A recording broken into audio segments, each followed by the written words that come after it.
अनुभवी ज्ञानाला आधुनिक तंत्रज्ञानाची जोड, तत्पर उपचारांना माया ममतेची जोड. हे आहे कोल्हापुरातील Sai Sparsh children's hospital. Doctor Vyankatesh Tarkasband, doctor Vijay Gawade आणि डॉक्टर अमोल गिरवलकर यांचा प्रदीर्घ अनुभव आणि बालरोग क्षेत्रातील प्रावीण्य यामुळे साई स्पर्श हॉस्पिटल आहे 0 ते 18 वयोगटातील बालकांचं आरोग्य जपणारं विश्वासार्ह हॉस्पिटल. विद्यार्थ्यांवर जंतर मंतरवर हल्ले होत आहेत, दुसऱ्या बाजूला प्रशासन तुमचं निवेदन स्वीकारत नाही, कसं बघताय?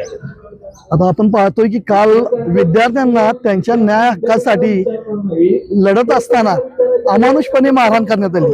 आजच्यापर्यंतच्या देशातील इतिहासामध्ये इतकी दुर्दैवी घटना आजपर्यंत आपण कधी पाहायला मिळाली नाही आपल्याला, की विद्यार्थ्यांना त्यांच्या मूलभूत आवश्यकता, मूलभूत शैक्षणिक गरजा याच्यासाठी त्यांना भांडावं लागतंय.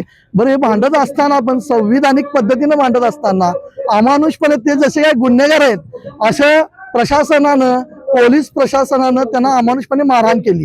तर सत्तेचा दुरुपयोग करून कशा प्रकारे विद्यार्थ्यांच्या येणाऱ्या भविष्यातील आपल्या भावी पिढीवर, त्यांच्या नैतिक मूल्यांवर कसा घाला घातला जातोय याच्यासाठी आमचं हे इंडिया आघाडीच्या वतीनं आम्ही निवेदन देण्यासाठी आज कुलगुरूंना आलो होतो. पण आपण इथं पाहतोय की आता कुलगुरूंना निवेदन देण्यात येत असताना देखील तिथं पोलिसांना बोलवलं गेलं. काय गरज होती पोलिसांना इथं बोलवायची? विद्यार्थी आपलं निवेदन कुलगुरूंना आपल्या मागण्या, न्यायप्रविष्ट मागण्या देण्यासाठी इथं आलेल्या आहेत, आपलं म्हणणं मांडण्यासाठी आलेले आहेत.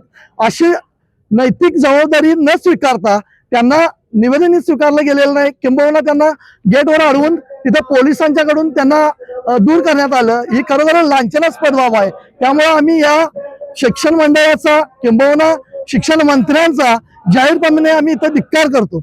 ताज्या घडामोडी पाहण्यासाठी माझा महाराष्ट्र न्यूजला आजच सबस्क्राईब करा.